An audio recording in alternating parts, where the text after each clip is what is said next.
Check out this article by LouRockwell.com. Police corruption. It says right there, police corruption out of control. Threatens personal information. Recently made by a guy by the name of Bill Rounds.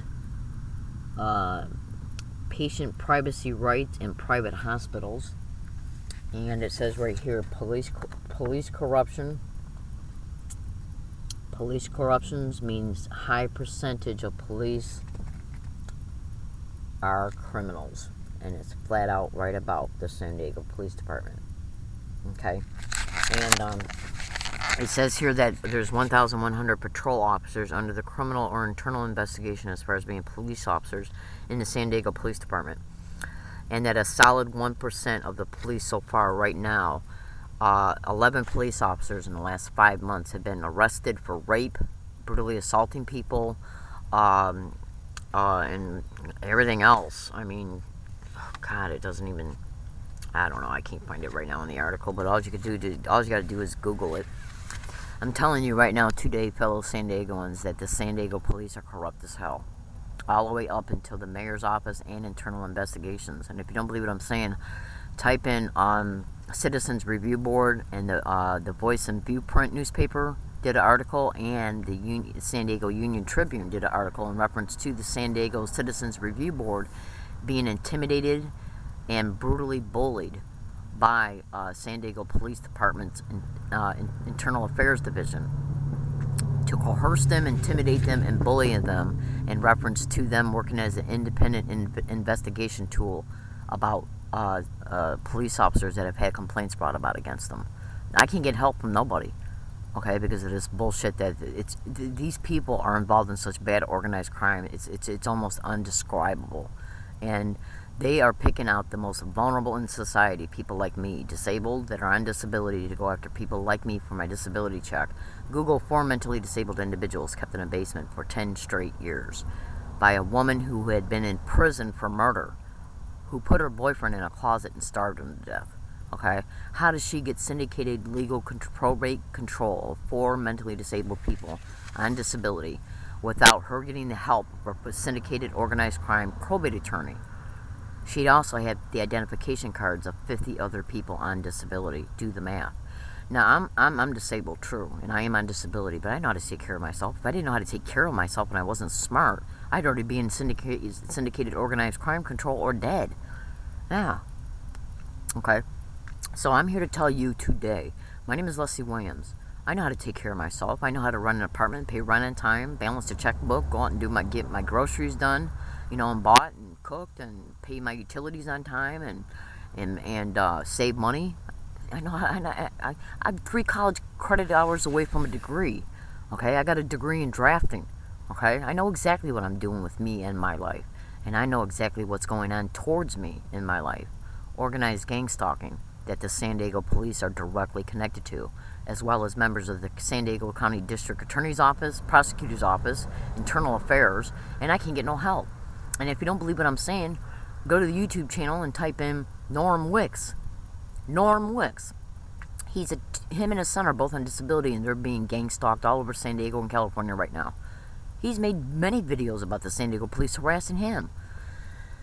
I'm in San Diego, California. This is a tidbit file. Today's date is June 21st, 2012, and I'm making these videos to expose the covert and overt techniques and tactics that are being expedited towards me along all my routes. When I get along my routes every day, I have people approaching me, okay, and literally threatening me to my face to kick my ass, to try and provoke me to either get me to pull out my pocket knife that I don't even carry anymore, because I know they're trying to set me up.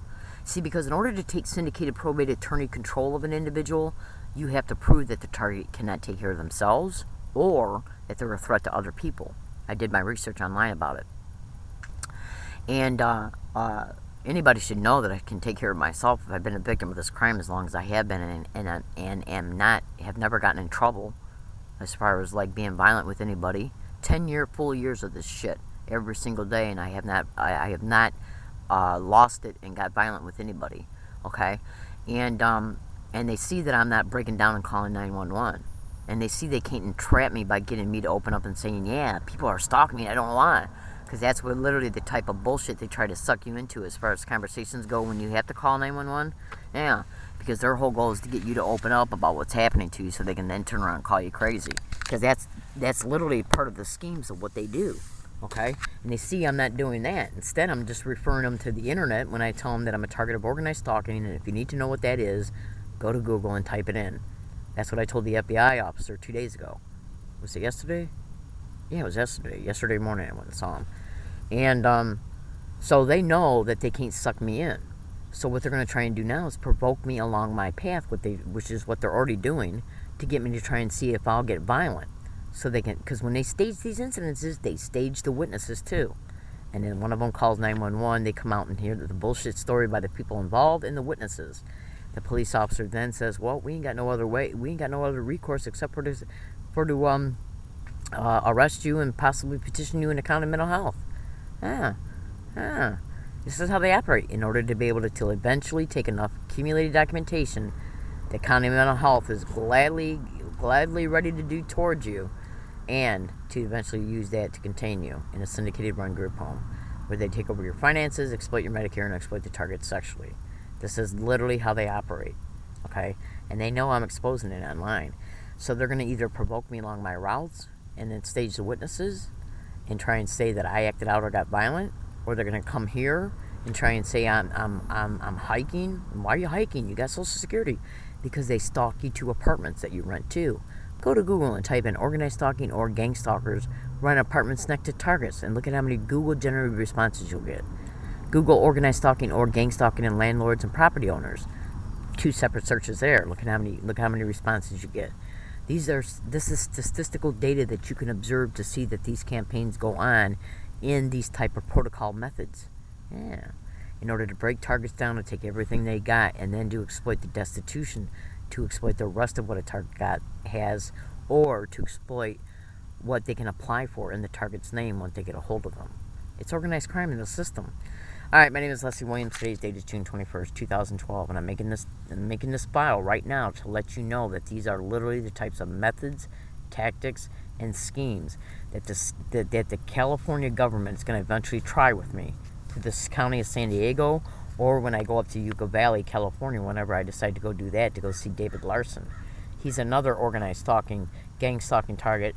He's the director of the Yucca Valley Water Department. I'm trying to get my way over. I sent him an email, got no reply from UCSD and USD when I was going over there, USD, and got no reply. So when they see me wanting to get up and get an actual contact by going, I have to go to Palm Springs first and then from there go to Yucca Valley, they're going to either approach him and tell him a lie through a power position that's in play out there, or what they're going to do is have me gang stalk to there and try and stage some type of street theater or an event or an incident or an assault towards me while I'm out there before I get to see David Larson, and then use that to try and contain me while I'm out there, so it won't look obvious that anything happened to me in San Diego. These are the little kind of schemes. If I was stalked here to San Diego from another state, do you honestly believe they won't stalk me to Palm Springs or Yucca Valley? I've never been to Palm Springs or Yucca Valley once in my entire life. And I'm not sure when I'm going, but it's going to be within the next 2 months. And they're going to pull some shit here. I guarantee it. I guarantee it. Because their whole goal is to discredit me, to contain me, to at least contain what they've already done to me, and to exploit me. And I'm making these videos, fellow San Diegoans, just to let you know what's happening towards me in San Diego. I didn't ask for this crime to happen towards me. I'm not responsible for it. I'm the victim of this crime. And the reason why I make these videos is in order to be an activist forum for me, to inform you about what's happening to me and fellow targets in America and in each state, in each city, in each state. Okay? I'm not a troublemaker. I don't go looking for trouble. I mind my own business along all my routes. It's organized stalking that's being subjected towards me along my routes. Okay? I'm the victim here. Okay? I'm just like you. Just like you. Just like literally like you, the person watching this video. I'm normal as can be. Okay? I'm just disabled, and that's why they went after me. To get a hold of my monthly Social Security disability checks, to exploit my Medicare, and to exploit me sexually in a syndicated run, organized crime group home, or whatever other type of environment that they got set up. All right, I gotta go. Today's date is June 21st, 2012. Please say a prayer for me. My name is Leslie Williams.